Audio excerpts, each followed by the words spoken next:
রাজনীতিতে পাহাড় বরাবরই একটি নির্ধারক ফ্যাক্টর। ইতিহাস বারবার প্রমাণ করেছে যে রাজনৈতিক শক্তি পাহাড়ের আস্থা পায়, রাজ্য রাজনীতিতে সে দলই বাড়তি সুবিধা নিয়ে এগিয়ে থাকে। কিন্তু প্রশ্ন হলো, সেই পাহাড় আজ কোন দিকে ঝুঁকছে? আর এই সমীকরণে কংগ্রেসের অবস্থান ঠিক কোথায়? পরিসংখ্যান বলছে 1982 সালে টিটিএডিসি গঠনের পর থেকে দীর্ঘ সময় ধরে পাহাড়ে কার্যত একচ্ছত্র আধিপত্য ছিল বামফ্রন্টের। দীর্ঘ প্রায় 3 দশক এডিসি শাসন করেছে বামফ্রন্ট। মাঝখানে 1990 থেকে 1995 এই 5 বছর কংগ্রেস টিউজিএস জোট ক্ষমতা এলেও সেটি কি সংগঠনের শক্ত ভিতের ফল ছিল নাকি রাজনৈতিক সমঝোতার অস্থায়ী ফসল? সে প্রশ্ন আজও রয়ে গেছে। 2021 সালে সেই দীর্ঘ বাম আধিপত্য ভেঙে ক্ষমতায় আসে তিপ্রামথা। পাহাড়ের জাতিগত আবেগ, স্বশাসনের দাবি ও বঞ্চনার রাজনীতি, এই তিনের সমন্বয়ই মথার উত্থান। তবে আজ পাহাড়ের রাজনীতি এক অদ্ভুত মোড়ে দাঁড়িয়ে আছে।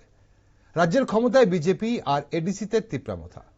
দুই শাসক শরিকের মধ্যে প্রকাশ্য টানাপোড়েনের ক্রমশ বাড়ছে। তাই প্রশ্ন উঠছে, এই দ্বন্দ্বে পাহাড়ের সাধারণ মানুষ কতটা বিভ্রান্ত? রাজনৈতিক বিশ্লেষকদের একাংশের মতে শাসক শরিকদের এই সংঘাতের সুযোগ নিচ্ছে বিরোধীরা।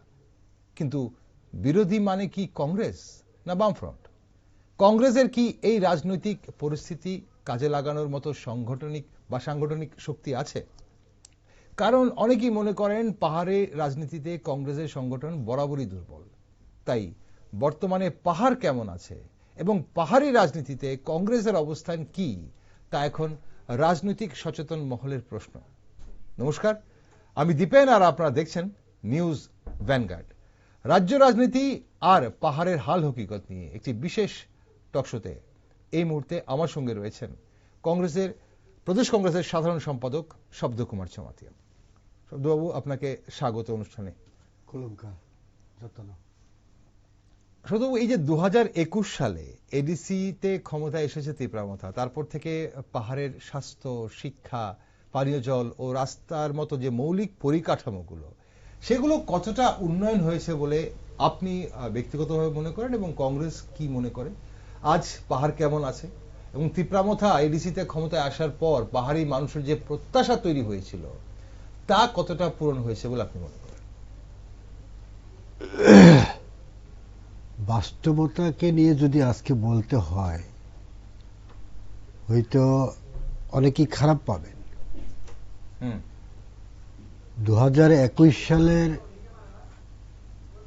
তিপ্রামথা নামক একটা আঞ্চলিক দল এই রাজ্যের বিশেষ করে আদিবাসীদেরকে স্বপ্ন দেখিয়েছিল বিভিন্নভাবে, কিন্তু সেই স্বপ্ন আজ প্রায় 5 বছর হওয়ার দিকে। এই 5 বছরের পরিসংখ্যান যদি আমরা দেখি তাহলে জিরো, শূন্য কোথায় আছে এটা আমি বলবো। কারণ 2021 সালের আগে যেভাবে পাহাড়ের জাতি উপজাতি উভয় অংশের মানুষের জন্য, বিশেষ করে এডিসি এলাকায় যারা বসবাসকারী আদিবাসীদের জন্য যেই স্বপ্ন দেখিয়েছিল রাজ্যের যুবক অংশের মানুষ, রাজ্যের যারা জুম চাষি, কৃষক, ছাত্র সমাজ থেকে আরম্ভ করে সব দিক থেকে যেই প্রত্যাশা করেছিল মানুষ, সেই প্রত্যাশা এখনো পূরণ হয়নি। বরং আমি বলবো বিগত 21 সাল থেকে আজ পর্যন্ত রাজ্যের উন্নয়ন, রাজ্যের বর্তমান যে পরিস্থিতি যদি আমরা বলতে যাই বাস্তবতাকে নিয়ে, তাহলে একদম কিছুই নেই, বরং যা ছিল সম্পূর্ণ শেষ হয়ে গেছে, সেটাই আমি বলবো। ওকে, আপনি বলছেন তাহলে পাহাড়ের এই মুহূর্তে কোনো উন্নয়ন তো নেই এবং যা ছিল তাও এখন ভগ্নদশা বা শেষ হয়ে গেছে পরিকাঠামো। এখন রাজ্য সরকার মানে রাজ্য সরকারের শরিক এবং এডিসির শাসক তিপ্রামথা। তো বর্তমানে শাসক শরিকদের মধ্যে যে প্রকাশ্যে দ্বন্দ্বের কারণে পাহাড়ের উন্নয়ন প্রকল্পগুলোর কি কোনোভাবে ক্ষতিগ্রস্ত হচ্ছে? আপনি যে বলছেন পাহাড়ে কোনো উন্নয়ন হয়, এটার কারণ হিসেবে আপনি কি দেখছেন? কারণ পাহাড়ে তিপ্রামথা রয়েছে শাসন ক্ষমতায়, 5 বছর তিপ্রামথার হাতে পাহাড়ের এডিসির শাসন ব্যবস্থা, অথচ তিপ্রামথা কিন্তু রাজ্য সরকারেও কিন্তু জোট শরিক। তাহলে এই উন্নয়ন না হওয়ার পেছনে কি কারণ, বা এই যে বিভিন্ন যে প্রকল্পগুলো রয়েছে সেগুলো কি বাস্তবায়িত হচ্ছে না, কেন্দ্র এবং রাজ্য সরকারের যে প্রকল্পগুলো? আসলে সত্যি কথা বলতে কি, যে শাসক দল যেভাবে তিপ্রামথা এবং বিজেপি, এই দুটা দল যেভাবে রাজ্যে সরকার চালাচ্ছে, সেটাতে কিন্তু পাহাড়ের মানুষ কিন্তু অতিষ্ঠ হয়ে গেছে। পাহাড়ের, যদি আমরা বাড়িতে যাই, আমরা যখন গ্রামে যাই, তখন মানুষের কাছে একটাই কথা শুনতে পারি যে এই দলটাকে কখন আপনারা সরিয়ে দেবেন, তাড়িয়ে দেবেন। চলো পাল্টায়ের নামে আমরা পাল্টালাম। 25 বছরের বাম শাসন থেকে মুক্তি পাওয়ার জন্য যে প্রত্যাশা, যে আশা নিয়ে এসেছিল এই সরকার, কিছুই পায়নি। যা ছিল সেটাও সবটাই শেষ হয়ে গেছে।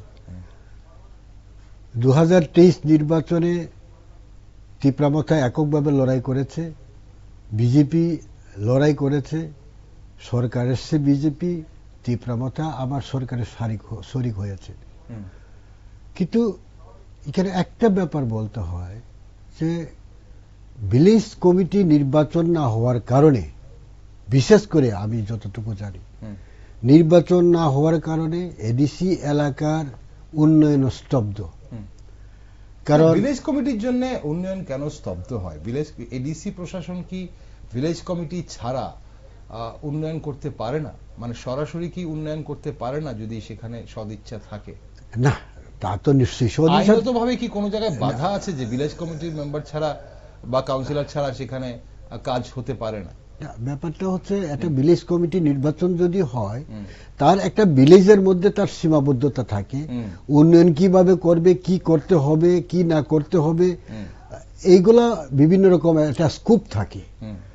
এখন এজ এ হোল তারা যদি করতে যায়, করতে পারবে না এমন না, কিন্তু একটা সুনির্দিষ্টভাবে যার যার ভিলেজ কমিটিতে যদি কমিটি থাকে, এই কমিটিরে দেখভাল করে, তারাই দেখাশোনা করে, তারাই সমস্ত প্রজেক্ট তৈরি করে, এবং বছরে একবার তাদের মধ্যে ভিলেজ কমিটির মধ্যে একটা কি বলে মিটিং হয়, সেই মিটিংয়ে তাদের বিভিন্ন প্রজেক্টগুলো হয় সমস্ত লোকদেরকে নিয়ে।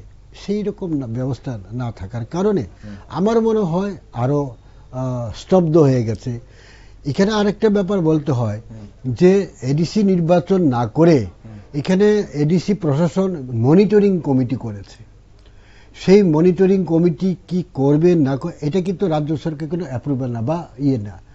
তো এখন ব্যাপারটা হচ্ছে মনিটরিং কমিটিকে কতটুকু তারা মান্যতা দেয় এবং তাদের কতটুকু রেসপন্সিবিলিটি আছে, এটা দেখার ব্যাপার আছে। কারণ they are not elected body, they are selected body. তো এইখানে দুটো ব্যাপার আছে, একটা হচ্ছে সিলেক্টেড আর একটা হচ্ছে নমিনেটেড। নমিনেটেড আর ইলেক্টেড। তো এই জায়গায় দাঁড়িয়ে আমার মনে হয় উন্নয়নের যে কাজটা, এটা স্তব্ধ হয়ে গেছে। আমার বললে হয়তো অনেকে খারাপ পাবেন, মনিটরিং কমিটি করার পর যেগুলা কাজ হচ্ছে, এটা কিন্তু কোনো কিছুই বাস্তবে কাজ হচ্ছে না। বরং দু একজন লোককে বাদ দিলে পরে কেউ কিন্তু কোনো লাভ হয়নি, কারণ লাভ হয়নি। সাধারণ খেতে খাওয়া মানুষ, যারা গরিব অংশের মানুষ, তারা কিন্তু কিছুই পায়নি। এখন এই যে সদবাবু, আপনি যেটা বলছেন যে সাধারণ খেটে খাওয়া মানুষ কিছুই পায়নি, উন্নয়ন স্তব্ধ, যা হয়েছিল সেগুলো শেষ হয়ে গেছে বা ভগ্নদশা। এখন প্রশ্ন হচ্ছে যে শাসক দল বলছে যে বিভিন্ন যে কেন্দ্রীয় সরকারের প্রকল্প, ধরুন উদাহরণস্বরূপ প্রধানমন্ত্রী আবাস যোজনা, যেটা আগে গ্রাম প্রত্যন্ত গ্রাম পাহাড়ে পৌঁছায়নি, এখন ওনারা বলছেন যে এমনও গ্রাম আছে যেখানে প্রত্যেকটা পরিবার, সেখানে একটি পরিবারও বাদ নেই যারা যোগ্য প্রধানমন্ত্রী আবাস যোজনায় সেখানে আবাস পাওয়ার জন্য, তারাও ঘর পেয়েছে। এখন মানে 100% সেখানে সুযোগ সুবিধা পেয়েছে। এভাবেই শুধু প্রধানমন্ত্রী আবাস যোজনা নয়, পানীয় জল বলা হচ্ছে, বা এই যে বিনামূল্যে রেশন, সব সুযোগ সুবিধা যেগুলো কেন্দ্রীয় সরকারের প্রকল্প, শিক্ষা, স্বাস্থ্য, এমনকি স্বাস্থ্যে যে এই যে আয়ুষ্মান প্রকল্প প্রধানমন্ত্রীর এবং রাজ্যের মুখ্যমন্ত্রীর, এই সব প্রকল্পের আওতায় সব রকম সুযোগ সুবিধা সাধারণ মানুষের কাছে পৌঁছাচ্ছে। যেটা সমতলে পৌঁছচ্ছে সেটা কিন্তু গ্রাম পাহাড়েও পৌঁছচ্ছে। এটা কি তাহলে মানে ভুল বার্তা? নিশ্চয়ই ভুল বার্তা। প্রধানমন্ত্রী আবাস যোজনা যেটা, এটাকে নাম পাল্টিয়ে, এটা তো ইন্দিরা আবাস যোজনা ছিল, ওরা নাম পাল্টাতে খুবই এক্সপার্ট। যেমন MGN রেগাটাকে নাম পাল্টিয়ে দিল। তো নাম পাল্টানোর পরে যে খুব দ্রুতভাবে কাজ হচ্ছে বা এলাকার উন্নয়ন হচ্ছে, এটা আমি বলবো না। আজকে প্রধানমন্ত্রী আবাস যোজনার কথা আপনি যেখানে তুলেছেন, আমি একটা কথা বলবো, সারা রাজ্যে 99% প্রধানমন্ত্রী আবাস যোজনার কাজ বা ঘর কমপ্লিট হয় নাই।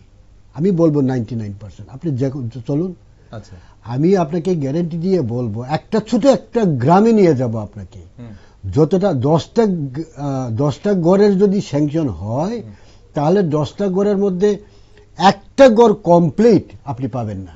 পাহাড়ে ছাদ হয়েছে, ভেড়া নেই, বেড়া হয়েছে, ছাদ নেই, ছাদ হয়েছে, জানালা নেই, দরজা নেই। এটাই দেখবেন চিত্র, আপনাকে আমরা দেখাতে পারি। হাজার হাজার যতটা স্যাংশন করেছে ওরা, একটা কিন্তু কমপ্লিট হয়নি, একটাও কমপ্লিট হয়নি। দ্বিতীয়ত, আপনি যেই কথাটা বলছেন, রাস্তার কথা তো বলে লাভই নেই। আপনারাও জানেন, শুনেন, দীর্ঘদিন ধরে, মানে প্রত্যেক দিন বলা যায়, রাস্তার জন্য রাস্তা রুকো হয়, পানীয় জলের জন্য রাস্তা রুকো হয়, স্কুলের জন্য রাস্তা রুকো হয়। সবটা এডিসি এলাকার মানুষই রাস্তা রুকো করছে। কই তো এই জায়গায় দাঁড়িয়ে আজকে আমাকে বলতে হয় যে যা করেছে তারা কিছুই করে নাই। সবটাই কিন্তু আমি বলতে চাই না, আসলে আপনাদের এই স্টুডিওতে কয়েকবার এসছি আমি, কিন্তু বাস্তব জিনিসটাকে বললে হয়তো অনেকেই খারাপ পাবেন, কিন্তু সাধারণ মানুষের স্বার্থে আজকে আমাকে বলতে হয় যে যেই প্রকল্পগুলা সরকারের আছে, এই প্রকল্প কোনোটাই বাস্তবায়ন হয় নাই। স্কুলের কথা তো বলে, এডিসি এলাকা তো প্রায় 100টা স্কুল এখন বন্ধ। একটা টিচার দিয়ে চলছে প্রায় 300টা স্কুল। আমি জানি না কেন এমন হচ্ছে। একদিকে ওরা বলছে আমরা রাজ্য সরকার থেকে টাকা পাইনি, অন্যদিকে বলছে আমরা টাকা দিয়েছি। আমরা কার কথা বিশ্বাস করব? সাধারণ মানুষ কার কথা বিশ্বাস? মুখ্যমন্ত্রী স্বয়ং বলছেন যে আমরা শুধু বাজেটের টাকাই নয়, আরো অধিক টাকা আমরা দিয়েছি, আর ওরা বলছে না আমরা টাকা পাইনি। তো এটার মাঝখানে তো সাধারণ মানুষ মরছে না। তাহলে এখানে একটা প্রশ্ন জাগে সদবাবু, যে বিজেপি ও তীব্রামথার সংঘাতে বা এই ধরনের দ্বন্দ্বে, যেখানে আপনি বলছেন যে এক পক্ষ বলছে যে টাকা দিয়েছে, রাজ্য সরকার বলছে টাকা দিয়েছে, এডিসি প্রশাসন বলছে যে টাকা পায়নি বা উন্নয়নের জন্য যা প্রয়োজন সেটা করা হয়নি, তাহলে এই সংঘাতে যদি পাহাড়ের স্বার্থ ক্ষতিগ্রস্ত হয়, এবং আপনি বলছেন যে পাহাড়ের যারা জনজাতিরা রয়েছেন বা তিপ্রাসারা রয়েছেন তাদের কোনো ধরনের উন্নয়ন হয়নি, বা আগে যেটা ছিল সেটাও মানে নষ্ট হয়ে গেছে, তাহলে কংগ্রেস সেই স্বার্থ রক্ষায় এখন পর্যন্ত কি কি কার্যকর রাজনৈতিক ভূমিকা নিয়েছে, সেটাও কিন্তু মানুষের মনে প্রশ্ন জাগে যে কংগ্রেস কি ভূমিকা নিচ্ছে। কংগ্রেস সারা রাজ্যে, বিশেষ করে আদিবাসী এলাকায়, সত্যি কথা বলতে কি, বিগত দিনে কংগ্রেস এককভাবে চলার নীতি ছিল না, একটা পার্টনারকে নিয়েই চলছে। আপনি যেটা বলছেন 1988 সাল থেকে এটা জুত হয়েছে। 93 সালে আবার এডিসিতে দখল করেছে কংগ্রেস এবং টিউএস। এটা আঞ্চলিক দলের সাহায্যে সরকার চালাচ্ছে 5 বছর করে। ওইখানে গিয়ে কংগ্রেসটার নিজস্ব আদিবাসী এলাকায় যাওয়ার মতো কোনো পরিস্থিতি ছিল না, সেরকম সাংগঠনিক পরিস্থিতি ছিল না বা পরিকাঠামো ছিল না। এখন কংগ্রেস তার একক পরিকাঠামো নিয়ে চলতে চায়, সাংগঠনিক শক্তি বৃদ্ধি করতে চায় এবং করছেও। সারা রাজ্যে প্রত্যেকটা ব্লকে আমাদের ব্লক সভাপতিগণ, আমাদের আদিবাসী ব্লক চেয়ারম্যানগণ কাজ করছে, বুথ করছে, মণ্ডল করছে। আমাদের সাংগঠনিক কাজে আমরা 2025 সালটাকে সাংগঠনিক সাল হিসাবে আমরা ধরে নিয়েছি এবং এই 25 সাল মোটামুটি শেষের দিকে, প্রায় শেষেই। 26 সালে আমাদের সাংগঠনিক পরিকাঠামো তৈরি হওয়ার পর বা 25 পরিকাঠামো তৈরি করার পর 26 থেকে আমাদের সাংগঠনিক শক্তি বৃদ্ধির আমরা মানুষের কাছে বা রাজ্যের সাধারণ মানুষের কাছে আমরা এটা দেখাতে চাই। ওকে, মানে আপনারা 25-এ শুরু করেছেন, 25-এর এখন শেষ প্রান্তে এসে আপনারা বলছেন সেটা মোটামুটি আপনাদের সাংগঠনিক যে পরিকাঠামো সেটা তৈরি আছে। এখানে তো তাহলে প্রশ্ন জাগে যে বিগত আমলে বা এই যে 25 বছর একটা যে ন্যারেটিভ, অনেক সময় অনেক রাজনৈতিক বিশেষজ্ঞরাও বলেন বা বিশ্লেষকরা বলেন যে 25 বছর বামফ্রন্ট আমলে কংগ্রেস শুধু ভোট পাখি হয়েছিল, ভোটের সময় ঘর থেকে বেরিয়ে আসতো, কোনো ধরনের সংগঠন কংগ্রেস কখনো করেনি। তাহলে কি সেটা আজ সত্যি প্রমাণ হচ্ছে? কারণ আপনারা বলছেন যে 2025 সালে মানে আপনাদের ঘর ফাঁকা হয়ে যাওয়ার পর বিজেপি যখন 2018 সালে আপনাদের ঘর ফাঁকা করে নিয়েছে, তখন আপনাদের মনে হয়েছে নতুন করে সংগঠন করতে হবে। আসলে ঠিক এটা না, এটাও ঘটনা যে আগে কংগ্রেস 3 মাস বা 6 মাস আগে তাদের সাংগঠনিক শক্তি বৃদ্ধি করার চেষ্টা করে নির্বাচনের প্রাক্কালে। এটা অস্বীকার করার কোনো উপায় নেই, একটা দিন ছিল। কিন্তু বর্তমান কংগ্রেস এবং আগের যে কংগ্রেস, এটাকে কম্পেয়ার করা যাবে না। এখন আপনারা জানেন যে রাজ্যে প্রদেশ কংগ্রেস যেভাবে বিভিন্ন কর্মসূচি গ্রহণ করছে এবং প্রত্যেকটা দিন বলা যায় মানে মানুষ যারা কংগ্রেস নেতা এবং কর্মীদের মধ্যেও আমরা অনেক সময় প্রশ্নের সম্মুখীন হয়, দাদা আর কতদিন আমাদেরকে এইভাবে সাংগঠনিক কাজে আপনারা লাগাবেন? প্রত্যেকটা দিন আমাদের কোনো কাজের সময় আমরা পাচ্ছি না, পরিবারের সাথে চলাফেরা করার সময়, এটা আমরা বলতে শুনছি। কিন্তু কংগ্রেস, সেই দিনের কংগ্রেস আজকের কংগ্রেস অনেক ডিফারেন্স। আজকে কংগ্রেস আজকে পর্যন্ত, আজকে আমাদের প্রতিষ্ঠা দিবস হিসেবে আমরা সারা রাজ্যে প্রত্যেকটা ব্লকে, প্রত্যেকটা ইয়েতে বুথে আমাদের মানে সাংগঠনিক ভাবে এইটাকে পালন করা হচ্ছে। তো আমাদের সংগঠন যদি না থাকে তাহলে সেভাবে পালন করার মতন আমাদের পরিস্থিতি ছিল না, কিন্তু হয়েছে। কোন জায়গায় ভারতীয় জনতা পার্টি বা ত্রিপ্রামথা দল, আমি জানি না, তারা বিভিন্ন মিটিং মিছিলে কম্বল বিতরণ করে, রিগনাই বরক বিতরণ করে, সুতা বিতরণ করে বিভিন্নভাবে আমরা দেখেছি। কিন্তু কংগ্রেস পার্টি কারোর সাহায্য ছাড়াই বিভিন্ন জায়গায় আজকেও এইভাবে এই সাধারণ গরিব অংশের মানুষের কাছে কংগ্রেস দলের পক্ষ থেকে শীত বস্ত্র বিতরণ করা হয়েছে কিছু কিছু এলাকায়। এটা সব এলাকা এটা আমি বলবো না, কিছু কিছু এলাকায়। কিন্তু ব্যাপারটা হচ্ছে আমাদের কাছে কোনো ফান্ড নেই, প্রদেশ কংগ্রেসের কাছে ফান্ড নেই। তারপরেও কিন্তু যার যার এলাকা ব্লক ভিত্তিক তারা কিন্তু এইভাবে মোটামুটি একটা কর্মসূচি গ্রহণ করে তারা কিন্তু বিতরণ করছে। তাতে আমরা স্পষ্ট, এবং মানুষ আমাদেরকে নিমন্ত্রণ করছে যে দাদা আসুন, আমরা এই রাজ্য থেকে ভারতীয় জনতা পার্টি নামক একটা দল এবং ত্রিপ্রামথা নামক একটা দলকে এই রাজ্য থেকে সরাতে চাই, সুষ্ঠুভাবে আমরা বাঁচতে চাই। ওকে, তাহলে আপনি বলছেন পাহাড়ে আপনারা সংগঠন পরিকাঠামো শুধু পাহাড়ে নয়, গোটা রাজ্যে যখন তৈরি করছেন তার অংশ পাহাড়, তাহলে পাহাড়েও আপনারা সংগঠন তৈরি করছেন এবং আপনারা সাংগঠনিক কাজকর্ম করছেন পাহাড়ে, সেখানে অবশ্যই সভা জনসভা করছেন, উঠোন সভা করছেন। এখন প্রশ্ন হচ্ছে যে এখানে কথা দুটো, একটা হচ্ছে যে অনেক সময় আমরা দেখেছি শাসক শিবিরের মধ্যেই যখন প্রকাশ্যে সংঘাত বা সংঘর্ষ হয় তখন বলা হচ্ছে যে পাহাড়ে তিপ্রামথা অন্য কোনো জাতীয় দল বা অন্য কোনো রাজনৈতিক দলকে প্রবেশ করতে দিচ্ছে না, তাদেরকে কোনো সভা সংগঠন করতে দিচ্ছে না। তাহলে কি সেই ন্যারেটিভটা ভুল? কংগ্রেস করতে পারছে নির্দ্বিধায়? না, আমরা কিছুদিন আগে কিছু কিছু জায়গায় এরকম হয়েছিল, আমরা মিটিং মিছিল করতে পারি না, যেমন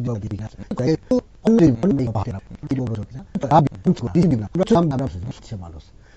সত্য করে একটা কথা বলি, আমি কিছুদিন আগে আমি জম্পুই পাহাড়ে গিয়েছিলাম। জম্পুই পাহাড়ে ছোট একটা গ্রাম সাবওয়াল, এই সাবওয়ালে সন্ধ্যা 7টা পর্যন্ত তারা অপেক্ষা করেছে আমাদের টাইম ছিল 5টায়, কিন্তু যেতে আমাদের একটু দেরি হয়েছে। এখানে প্রচুর লোক ছিল, কিন্তু রাত হওয়ার কারণে অনেকে চলে গেছে। তারপরেও 20-30 জন আমরা গিয়ে পেলাম। সেখানে তাদের সাথে কথা বলার পর আমি তাদেরকে প্রকাশ্যই জিজ্ঞেস করলাম যে আপনারা কি করেন। তারা বলল আমাদের যে এই রাজ্যের আদিবাসী সম্প্রদায়ের স্বার্থে যারা কথা বলে, আদিবাসী ব্যাপারে যারা বিভিন্ন ইস্যু নিয়ে কথা বলে, একমাত্র তিপ্রামথা। তিপ্রামথার সুপ্রিমের জন্য আমাদের প্রদ্যুৎ কিশোর দেব বর্মন, উনি যেহেতু আমাদের আদিবাসী সম্প্রদায়ের জন্য কথা বলেন, তাই আমরা তিপ্রামথাকে আমরা সমর্থন করি এবং আমরা প্রদ্যুৎ কিশোর দেব বর্মনের সাথেই আমরা আছি। তারা প্রকাশ্য আমাকে বলল। আমি জিজ্ঞেস করলাম 2021 সাল থেকে তিপ্রামথা এডিসি ক্ষমতায় আসার পর তাদের যে কি বলে প্রতিশ্রুতি মানুষের কাছে, যে এইটা দেবে এইটা দেবে এইটা দেবে বিভিন্ন রকম, যেটাতে আপনারা এই 5 বছর প্রায় শেষের দিকে কিছু পেয়েছেন? না, পাইনি। জল পেয়েছেন? পাইনি। স্কুল পেয়েছেন? নতুন কোন স্কুল হয়েছে? হয়নি। স্বাস্থ্যের ব্যবস্থা আছে? হয়নি। রাষ্ট্রের ব্যবস্থা আছে? হয়নি। তো কিছুই যদি না হয়, তাহলে শুধু মুখেই বলবে আর কাজ করবে না, তাহলে কি হবে? তো কংগ্রেস পার্টি বরাবর রাহুল গান্ধীজি সারা ভারতবর্ষ ঘুরে বেড়াচ্ছে জল জঙ্গল জমিন অধিকারের স্বার্থে, এবং কংগ্রেস পার্টির কারণেই আজকে আপনারা এই যে বন আইন অধিকার থেকে আরম্ভ করে সমস্ত রাইট টু এডুকেশন থেকে আরম্ভ করে ফুড সিকিউরিটি অ্যাক্ট থেকে আরম্ভ করে সবটা, আমি যখন কংগ্রেস পার্টির কথা এই কথাটা যখন বললাম, তারা সাথে সাথেই তারা বলল যে না, আজকে অনেক রাত হয়ে গেছে, আরেকটা দিন আপনারা আসুন, আপনাদের সাথে আমরা ভালোভাবে কথা বলবো, সুস্থভাবে কথা বলতে চাই, এবং আরো এলাকার লোককে নিয়ে আমরা কথা বলতে চাই।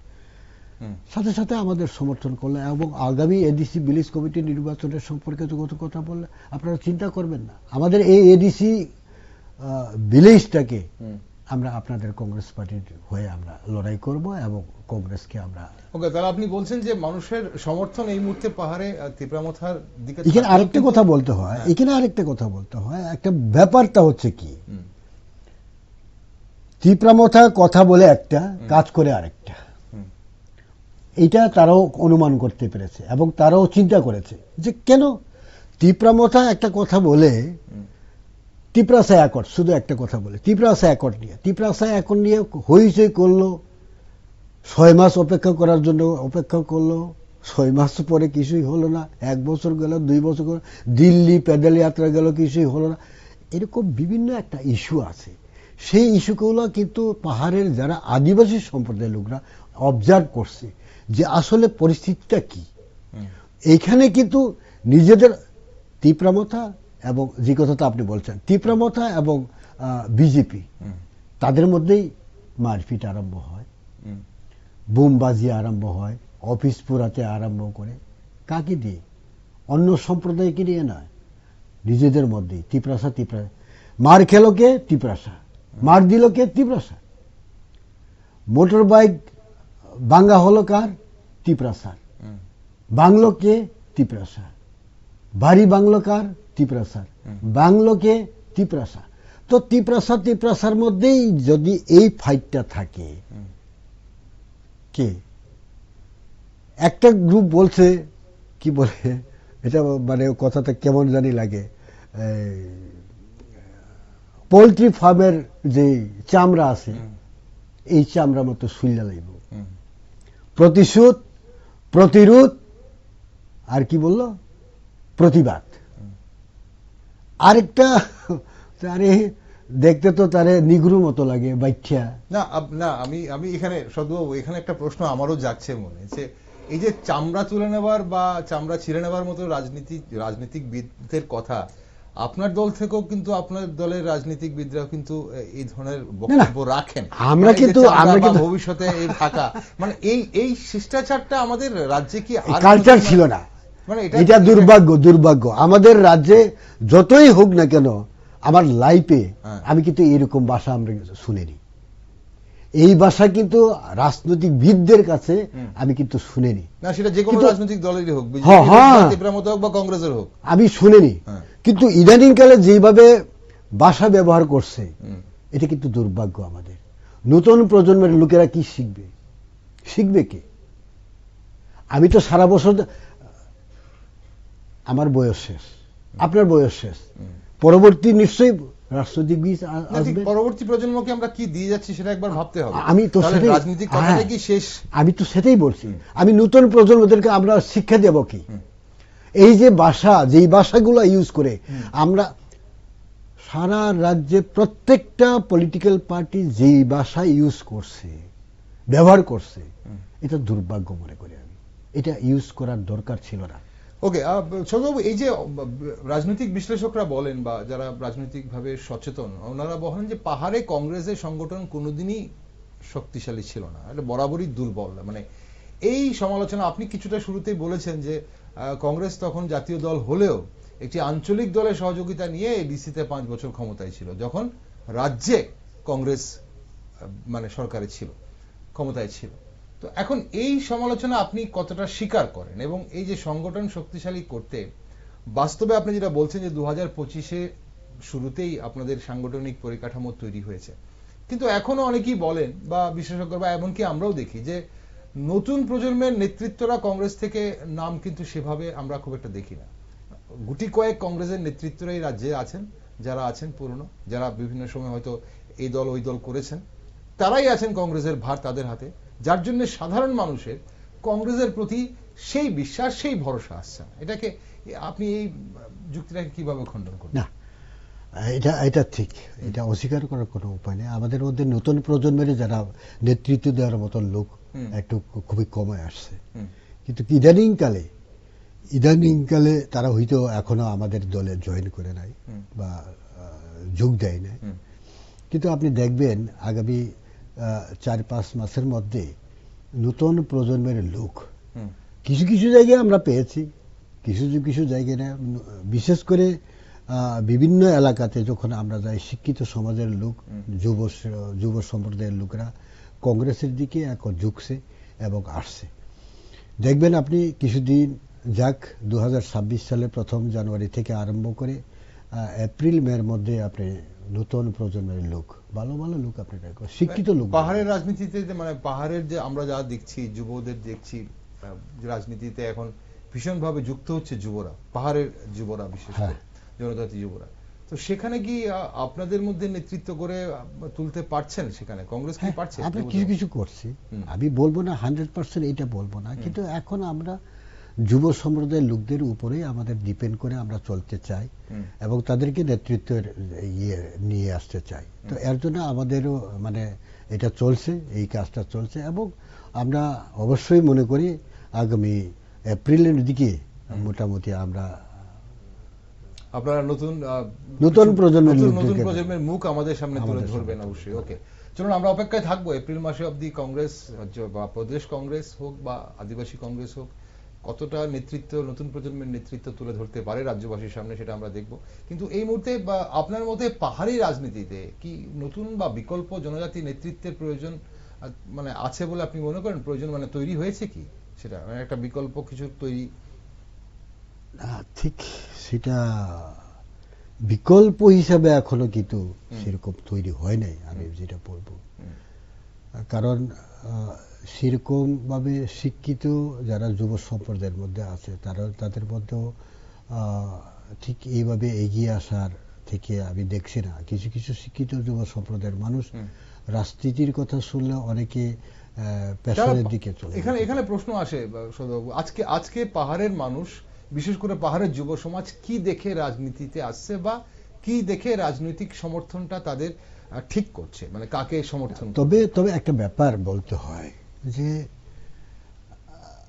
বিশেষ করে আদিবাসী এলাকার মানুষ, যারা শিক্ষিত যুব সম্প্রদায়ের মানুষ, কংগ্রেস কি করতে চায়, বিভিন্ন পলিটিক্যাল, বিভিন্ন রাজনৈতিক তাদের যে কার্যক্রম বা তাদের যে দামি বা তাদের যে কার্যকলাপ, এটা সম্পর্কে বা তাদের এই ঐতিহাসিক সম্পর্কে তাদের কিন্তু ধারণা ছিল না। বিগত দিনে কংগ্রেস এখানে যা করেছে, আদিবাসীদের বিরুদ্ধে কাজ করেছে, এটাই কিন্তু তারা, কারণ সিপিআইএম যেভাবে পাহাড়ে কংগ্রেসের বিরুদ্ধে যে প্রচারটা এখনো কিন্তু রয়ে গেছে বিভিন্ন জায়গায়। আমরা তখন যুব সম্প্রদায়ের সাথে যখন কথা বলি, যে একটু আগে যেটা বললাম, যে আদিবাসী সম্প্রদায়ের জন্য একমাত্র যা করেছে কংগ্রেস করেছে, এই যে জমিন অধিকার আইন, এই আইনটা যদি না থাকতো, আজকে হাজার হাজার রাবার বাগান, এই একদিন আপনার এখানে বলেছিলাম, এই রাবারের কারণে উপজাতি অংশের মানুষ এখনো বেঁচে আছে। এবং একটা কথা বলতে হয়, এই রাজ্য সরকার বিগত 2018 নির্বাচন থেকে আরম্ভ করে আজ পর্যন্ত উন্নয়ন বলতে কিছুই না থাকার কারণে রাবার চুরির হিরিক আরম্ভ হয়ে গেছে পাহাড়ে। আচ্ছা, যা আছে রাবার, রাবার স্ক্রেপই বলেন বা বাড়িঘরে যেটা সিট আছে সেটাই বলেন। এটা খুব ইন্টারেস্টিং ব্যাপার। এখন যে ইলেকট্রিক অটোটা আসছে না, এই ইলেকট্রিক অটো সাউন্ড না থাকার কারণে এটা দিয়ে চুরি করতে খুব সাহায্য করে। আচ্ছা, মানে রাবারের শীট এবং রাবারের বিভিন্ন প্রোডাক্ট গুলো চুরি হচ্ছে। চুরি হচ্ছে, আচ্ছা, আপনি বলছেন। কারণ সাংঘাতিকভাবে চুরি হচ্ছে, কারণ নেই কোনো কাজ। এটা গুরুতর অভিযোগ যে আপনি এটা বলছেন যে পাহাড়ে কাজকর্ম না থাকার কারণে পাহাড়ের জনজাতি অংশের মানুষ চুরিতে লিপ্ত হচ্ছে না। এক, দ্বিতীয়ত পাহাড়ের কোনো কাজ এবং কর্মসংস্থান না থাকার কারণে ওই পাহাড়ের যারা যুব সম্প্রদায়ের মানুষ কিন্তু অন্যদিকে টার্ন নিচ্ছে, বিশেষ করে নেশা জাতীয়। অনেকেই খারাপ পাবেন, আমি বারবার বলতে হয়, এই যে গত 21 তারিখে যে ত্রিং উৎসবটা গেল, বিভিন্ন জায়গায় ত্রিং উৎসব পালিত হলো। আমার আদিবাসী সম্প্রদায়ের যুব সমাজের কাছে আমি একটা আপিল করেছিলাম, আপনারা ত্রিং উৎসব পালন করুন, যে কোনো উৎসব পালন করুন, অসুবিধার কোনো কারণ নেই, কিন্তু সারাটা রাত উৎসব পালন করতে হবে এমন কোনো কথা নেই। বাংলা নববর্ষ উৎসব পালন করেন বাঙালিরা, কই সারা রাত তো এইভাবে নাচ গান করে না। নিউ ইয়ার পালন করে সারা রাত তো করে না। হ্যাঁ করে, কিছু কিছু এলাকায় করে, কিছু কিছু জায়গায় করে, কিন্তু এই নেশা জাতীয় লিপ্ত হয়ে কিন্তু তারা করে না। আমি নাম বলবো না। আমার কাছে যে খবরটা আসছে, ড্রাগস বিক্রি করে ড্রাগস শেষ হয়ে গেছে সারা রাত, দেশি মদ শেষ হয়ে গেল, কি বলে ফরেন লিকুয়ার শেষ হয়ে গেল, তারপরেও কিন্তু মানুষ খুঁজছে কোথায় পাবে এইটা। বিরোধী দল হিসেবে কংগ্রেস কি করেছে, প্রশ্ন আমার। আপনারা কি করেছেন? আপনারা কংগ্রেস এক বিরোধী দল এবং জাতীয় দল, আপনারা কি কি ভূমিকা নিয়েছেন, কি করেছেন? শুধু দোষারোপ, আজকে 5 বছর এডিসিতে তিপ্রামথাকে দোষারোপ, বা 7 বছর 8 বছর রাজ্যে যার ক্ষমতা বদল হওয়ার পর বিজেপি জোট সরকারকে দোষারোপ ছাড়া কংগ্রেস আর কি করছে? আমরা শুধু আপিল করতে পারি, এর বেরো তো কিছু করতে পারবো না। আমরা যুব সম্প্রদায়ের কাছে শুধু আপিল করতে পারি, আপনি এইখান থেকে বিরত থাকুন, এখান থেকে বিরত থাকুন। এবং ঠিক কি বলে ত্রিং উৎসবের আগের দিনেই কিন্তু আমি এটা আপিল এনেছিলাম। আচ্ছা, আমরা আপিল ছাড়া তো কিছু করতে পারি। আমরা হয়তো কিছু কিছু এলাকায় গিয়ে থানা বানা প্রশাসনের কাছে হয়তো দ্বারস্থ হয়ে যায়, এটা বন্ধ হওয়া দরকার, এটা বন্ধ হওয়ার দরকার, এটা বন্ধ হওয়ার দরকার। কিন্তু প্রশাসন যদি এইটাকে কিছু না করে, আমাদের তো করার কিছু নেই। তবু আমরা কাজ চালিয়ে যাচ্ছি যতটুকু সম্ভব আমাদের ক্ষমতার মধ্যে থেকে। আমরা কিন্তু বিভিন্ন জায়গায়, যেমন আজকে MGN রেগা এটা সারা ভারতবর্ষ নিয়ে আজকে যেভাবে চলছে, বলুন না। এমজিএন রেগা না থাকার কারণে বিভিন্ন এলাকায় আরো সর্বনাশ হয়ে গেছে। না হলে তো বছরে 100 দিনের কাজের সুবিধা ছিল, 125 দিন করলো তারা, কি হবে? 100 দিনই করাতে পারেনি, এখন আবার 40% রাজ্য সরকারকে বিয়ার করতে হবে। এইগুলা তো শুধু ভাওটা না, তো শুধু বড় বড় ডাক দিয়ে বড় বড় কথা বলে সাধারণ মানুষ কিছুই পাবে না। যে কথা তো প্রধানমন্ত্রী আবাস যোজনার কথা, আপনি চলুন না একদিন, আমাকে প্রোগ্রাম দিন, আপনাকে নিয়ে দেখাবো যতটা গড় হয়েছে, কমপ্লিট হয়েছে, কতটা কমপ্লিট হয়েছে আপনি দেখবেন। ওকে, খোয়াই ডিএম নিজে গেলেন একটা এলাকায়, আমি নাম বলবো না, কোন ইমপ্লিমেন্টিং অফিসার কমপ্লিট গড় দেখাতে পারে নাই। কমপ্লিট না দেখানোর পেছনে কারণ কি ইনস্টলমেন্ট পৌঁছায় না, নাকি অন্য কোনো কারণ জানি না।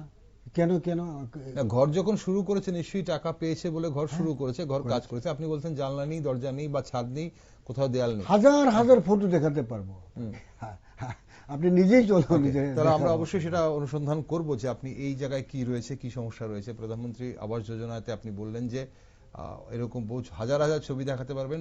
জলের কথা, জল পাইপ আছে, জল উঠে না, জল উঠলে পাইপ ফাটা, এরকম। আমার নিজের বাড়ি যেখানে আমি থাকি, এইখানে অনেকটা পাইপ, আমি গতকাল আসার সময় একটা পাইপ দেখলাম, এইখানে 10টা বাড়ি আছে, ওই বাড়ির লোকেরা কিন্তু জল পায়নি, পাইপ ফাটা। তো এরকম হাজার হাজার গ্রাম। ওকে, অনুষ্ঠানের সময় ফুরিয়ে আসছে শব্দবাবু। আমরা অবশ্যই কংগ্রেসের অবস্থান এবং কংগ্রেস আপনারা কি করছেন সেটা একটু জানার বোঝার চেষ্টা করলাম। আপনি বললেন এপ্রিল মাস অবধি আমরা কংগ্রেসের নতুন মুখ দেখতে পাবো। তবে আজ এই যে গ্রেটার ত্রিপুরাল্যান্ডের দাবিটা কতটা প্রাসঙ্গিক অবস্থানে আছে বলে আপনি মনে করেন? মথা কি এই দাবিকে কার্যগত ব্যাকফুটে সরিয়ে দিচ্ছে? এই প্রশ্নটা কিন্তু অনেকেই করছেন। গ্রেটার ত্রিপুরাল্যান্ড নিয়ে কিন্তু এখন আর কোনো কথা হয় না, এবং যেটা জনজাতিদের স্বার্থে এই গ্রেটার ত্রিপুরাল্যান্ডের দাবি তুলেই কিন্তু মথা ক্ষমতায় এসেছিল ডিসিতে। পাশাপাশি রাজ্যেও কিন্তু মথা এই মুহূর্তে সরকারের জোট শরিক। এখন ওয়ান নর্থ ইস্টের কথা বলা হচ্ছে। ওয়ান নর্থ ইস্ট হলে কি ত্রিপুরামথা মিশে যাবে ওয়ান নর্থ ইস্টে? ত্রিপুরামথা বিলীন হয়ে যাবে? সেই প্রশ্ন, অনেক প্রশ্ন আছে। মথা বলছে না, ত্রিপুরামথা থাকবে, ওয়ান নর্থ ইস্টের সঙ্গে ত্রিপুরামথা হাত ধরতে পারে, সেটা অন্য একটা প্ল্যাটফর্ম, অন্যভাবে প্ল্যাটফর্ম। কংগ্রেস কিভাবে দেখছে ব্যাপারটাকে? দেখুন, গ্রেটার ত্রিপুরাল্যান্ড, আমি আগে বোধহয় আপনার এই স্টুডিওতে বলেছিলাম মনে হয়, 2000 সালে, না 18 সালে বড়মুরাই আইপিএফটি নামক একটা দল ত্রিপুরাল্যান্ড নামে একটা 11 দিন রাস্তা রোকো করলো। সেই দিন হঠাৎ করে একটা আওয়াজ আসলো যে আমরা পেয়েছি। দাগ দুল ফিটে সারা রাজ্যের মধ্যে সবখানে কি পেল? ত্রিপুরাল্যান্ড। কি পেল? ত্রিপুরাল্যান্ড। কিন্তু আজ অব্দি তো ত্রিপুরাল্যান্ড হয় নাই, আজ অব্দি তো হয় নাই। আবার গ্রেটার ত্রিপুরাল্যান্ড নামে আবার একটা দল এটা করলো। সেই গ্রেটার ত্রিপুরাল্যান্ডে পেয়েছে। আবার ঠিক একইভাবে 2023 নির্বাচনে যারা এককালে বলেছিল চলো পাল্টাই নাম দিয়ে চলো থকাই করেছে, এই চলো থকাইয়ের সাথে এখনো আছে এখানে। এটা ডিএমকে ট্রান্সফার করতে পারে না। ডিএমকে ট্রান্সফার করার জন্য ঝড় বৃষ্টি নিয়ে, তুফান নিয়ে তালা ঝুলিয়ে দেওয়ার পরেও এটা ডিএমকে ট্রান্সফার করতে পারলো না। গ্রেটার ত্রিপুরাল্যান্ডের আশায় সেই প্যাডেল যাত্রা করে কত আশা নিয়ে গেল, ওই কোনো কিছু তো হয়নি, এবং হবেও না গ্রেটার ত্রিপুরাল্যান্ড। পরিষ্কার বিজেপি বলেছে যে ত্রিপুরাল্যান্ড, গ্রেটার ত্রিপুরাল্যান্ড নেই হোগা, আপনারা আমাদের শরিক থেকে চলে যান। তারপরেও তো শরিকে আছে, এখনো তো শরিকে আছে। আপনি বলুন না, দুটা মন্ত্রী এখনো আছে ত্রিপুরামথার, বড় বড় ডাক দিচ্ছে। ত্রিপুরামথার এই অবস্থান নিয়ে আপনাদের কি মানে প্রতিক্রিয়া, যে সরকারে আছে অথচ আন্দোলনে আছে? আপনার তো সেটাই বলো, আপনি সরকারও থাকবেন, এইদিকে নেবেন, এইদিকে বাঘ বাতোয়ারা নেবেন, একদিকে থাকবেন, আবার মানুষকে বুঝাবেন না আমরা বিজেপির বিরুদ্ধে। এটা দুমুখী না? যদি মনে করেন হ্যাঁ আমি গ্রেটার ত্রিপুরাল্যান্ড পাবো না এবং বিজেপি আমাদের দেব না, 6 মাসের জায়গা 2 বছর হয়ে গেছে, পার হয়ে গেছে, আমরা চলে আসব, আসুন না, শরিক দল থেকে বেরিয়ে আসুন না, বেরিয়ে এসে আন্দোলন করুন। তাহলে আপনাদের কি মত, মানে মথা এই আন্দোলনের দল থেকে ক্ষমতার অংশীদার হওয়ার পর মানে জনজাতি প্রশ্নে তাদের অবস্থান কি দুর্বল হয়ে গেছে? আপনি দেখবেন এডিসি নির্বাচন আসুক, আমি বড় কথা বলবো না, ওদের সাথে মানে ওদের মতো এই বড় বড় ডাক দেওয়ার মতো আমাদের অভ্যাস নেই। কংগ্রেস যা বলে তা করে। রোমান স্ক্রিপ্ট, কিছুদিন পর রোমান স্ক্রিপ্ট, গত বছরে রোমান স্ক্রিপ্টে নিয়ে একটা কম্প্রোমাইজ হয়ে গেল, নো কম্প্রোমাইজের জায়গায় কম্প্রোমাইজ হয়ে গেল, আবার এইবার আসলো আবার না রোমান স্ক্রিপ্টকে নিয়ে একটা আন্দোলন করতে হবে। এটা কি ধরনের আমি বুঝি না। তো আপনি সরকারের থেকে, মন্ত্রিসভায় থেকে রোমান স্ক্রিপ্টটাকে আপনি অ্যাডপ্ট করাইতে পারেননি, এবং মুখ্যমন্ত্রী স্বয়ং বলছেন যে না দেবনাগরিক অর্থ ইয়েতে হবে স্ক্রিপ্টে। আপনি কে? না, মুখ্যমন্ত্রী বলেছেন দেশের কোন স্ক্রিপ্ট বা ইন্ডিজিনিয়াস নিজস্ব স্ক্রিপ্ট। আরে আপনি বলেন না, আমি আপনার কথা মানে বিদেশি স্ক্রিপ্ট নয়। কেন বিদেশি স্ক্রিপ্ট সারা ভারতবর্ষে চলছে না? না, বিদেশি স্ক্রিপ্ট নিলে বিদেশি সংবিধানে লেখানো যে 8ম শিডিউল মানে 8th শিডিউল পাবে না। যদি বিদেশি স্ক্রিপ্ট বলতে কোনটাকে বোঝায়? রোমান স্ক্রিপ্টকে বিদেশি স্ক্রিপ্ট বলা হয়। আপনি তো রাজ্যে রোমান স্ক্রিপ্ট ইউজ করছে না ফাইলে। সচিবালয়ে কি দেবনাগরী অক্ষর দিয়ে সচিবালয় চলে? আপনি বলুন না। দিল্লি পার্লামেন্টে কি ওই হিন্দি স্ক্রিপ্ট দিয়ে চলে? তাহলে কি আপনারাও কংগ্রেসও কি তাহলে রোমান স্ক্রিপ্টের? নিশ্চয়ই। ওকে, কংগ্রেস বরাবর রোমান স্ক্রিপ্টের পক্ষে, এবং কংগ্রেস যেই দিন সরকার আসবে প্রথম মন্ত্রিসভাতেই রোমান স্ক্রিপ্ট অ্যাডপ্ট করবে, আমি কথা দিলাম। ওকে শরৎবাবু, আমার অনুষ্ঠানের সময় ফুরিয়ে গেছে। একটা শেষ প্রশ্ন আপনার কাছে। আপনি আজ আমরা অনেক কিছু আলোচনা করলাম, কংগ্রেসের অবস্থান বলুন বা রাজ্য রাজনীতিতে এই মুহূর্তে পাহাড়ের কি অবস্থা এবং পাহাড়ের জনগণ কতটা বিভ্রান্ত, কি চাইছে সেটাই আপনার মুখ থেকে শোনার চেষ্টা করলাম, বোঝার চেষ্টা করলাম। এখন এই রাজনৈতিক পরিস্থিতিতে আপনি জনজাতি সমাজকে কি বার্তা দিতে চান? কাদের উপর তারা ভরসা করবে? শুধুমাত্র কংগ্রেসের উপর? নিশ্চয়ই। আমি বিশেষ করে আদিবাসী সম্প্রদায়ের কাছে এটাই বলবো, যুব সম্প্রদায়ের কাছে এটাই বলবো, ইতিহাস পড়ুন। ভারতবর্ষের কংগ্রেস দলের ভারতবর্ষ স্বাধীন থেকে আরম্ভ করে আজ পর্যন্ত রাহুল গান্ধীজি কন্যাকুমারী থেকে কাশ্মীর পর্যন্ত, মণিপুর থেকে মহারাষ্ট্র পর্যন্ত একটাই কথা, জল জঙ্গল জমিনের অধিকার মালিক হচ্ছে আদিবাসী। কাজেই আদিবাসী এলাকার মানুষ, আদিবাসী বিভিন্ন জায়গায় ডিপ্রাইভ হচ্ছে। আজকে চাকমা, কি চাকমা, আরে এঞ্জেল চাকমার আজকে মাসমারাতে তার অন্ত্যেষ্টিক্রিয়া সম্পন্ন হয়। দুর্ভাগ্য বিষয়টা, দুর্ভাগ্য। আমাদের এঞ্জেল চাকমার মতন লোক এটা MBA করতে গিয়ে আজকে তাকে মৃত্যুবরণ করতে হলো ওই এখানকার কিছু গুন্ডার কাছ থেকে। তো আজকে ভারতীয় জনতা পার্টি আদিবাসীর সম্পর্কে বড় বড় দাগ দেয়। রাষ্ট্রপতিকে আমরা আদিবাসী দিয়েছি, আদিবাসীকে আবার হত্যা করছে, আদিবাসীর জায়গা সম্পত্তি নষ্ট করছে। আজকে এই রাজ্যের একজন গভর্নর আছে জিষ্ণু দেববর্মন, তিনিও তো কথা বলছেন না। এই এলাকার, এই রাজ্যের যারা বড় বড় নেতারা, মন্ত্রীরা কেন এঞ্জেল সম্পর্কে কথা বলছেন না? বলুন না। ওকে, সেটা অন্য বিষয়, আজকে রাজ্য রাজনীতির বিষয় নয়। তবে এঞ্জেলের যেভাবে যে ঘটনা, সেটা এঞ্জেল চাকমার যে ঘটনা, সেটা অবশ্যই দুঃখজনক। অসংখ্য ধন্যবাদ সঙ্গে থাকার জন্য আজ শব্দবাবু। অনুষ্ঠানের সময় ফুরিয়ে গেছে। আমরা অবশ্যই কংগ্রেসের অবস্থান বোঝার চেষ্টা করলাম আজ, আগামী দিনও চেষ্টা করব। আমরা প্রত্যেকটা রাজনৈতিক দলের অবস্থান বোঝার চেষ্টা করছি, রাজ্য রাজনীতিতে আপনাদের ভূমিকা বোঝার চেষ্টা করি এবং সেটা অবশ্যই জনগণের সামনে তুলে ধরি। তবে একটা প্রশ্ন, যদিও এটা খুব অনেকটাই অগ্রিম হয়ে যাবে, একটা শেষ প্রশ্ন, হ্যাঁ কি নাতে উত্তর চাইব। আগামী এডিসি নির্বাচনে 2026-এ যে এডিসি নির্বাচন এগিয়ে আসছে, আর আপনারা বললেন যে এপ্রিল মাসের মধ্যে আপনাদের সাংগঠনিক চিত্র সেটা স্পষ্ট হয়ে যাবে। এখন 2026 সালের এডিসি নির্বাচনে কংগ্রেস এককভাবে 28টি আসনে লড়াই করতে পারবে? আমরা 28টা আসনের মধ্যে 28টা আসনেই লড়াই করব। ওকে, অসংখ্য ধন্যবাদ সঙ্গে থাকার জন্য আজ। ধন্যবাদ। খুলুমখার যতন। দর্শক বন্ধুরা, একটা বিষয় আজ স্পষ্ট, ত্রিপুরার রাজনীতি আজ ক্ষমতার দ্বন্দ্ব, সমীকরণ বদলের হিসাব আর দলীয় স্বার্থের টানাপোড়েনে আবদ্ধ। কিন্তু এই সংঘাতের কেন্দ্রে যারা রয়েছেন সেই সাধারণ মানুষ, বিশেষ করে পাহাড়ের মানুষ, তাদের প্রকৃত উন্নয়নের প্রশ্নে কি ক্রমশই আড়ালে চলে যাচ্ছে? শাসক শরিকের দ্বন্দ্বে উন্নয়ন যদি থমকে যায়, প্রশাসনিক সিদ্ধান্ত যদি রাজনৈতিক টানাপোড়েনে আটকে থাকে, তাহলে তার সরাসরি খেসারত দিতে হচ্ছে সাধারণ জনগণকেই। কিন্তু তাই পাহাড় হোক বা সমতল, জনগণের দাবি স্বাস্থ্য, শিক্ষা, কর্মসংস্থান, নিরাপত্তা ও মর্যাদাপূর্ণ জীবন। কারা তা নিশ্চিত করছেন তা মানুষ ভালো বলবে। তাই রাজ্যের উন্নয়নের সব খবরে চোখ রেখেছি আমরা।